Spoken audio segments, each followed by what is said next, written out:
umesto njega pismo joj je stiglo od sina junaka i na noge diglo.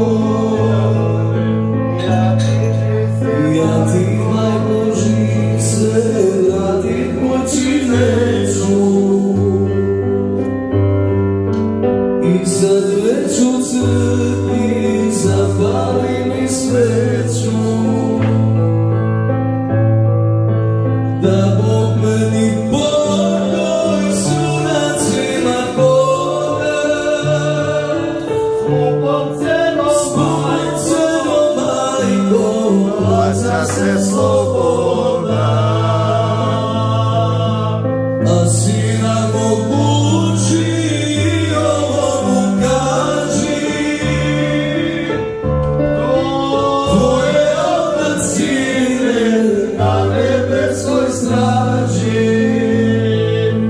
tamo gde je Lazar svoju glavu dao,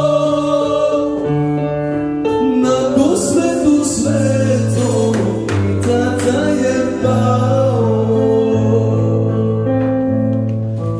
pa je za sine Miloša stao, a Hristos mu odmah carstvo večno dao. Ko ne pamti podvig Stošara junaka, neka stigne kletva kosovskih junaka. Bravo!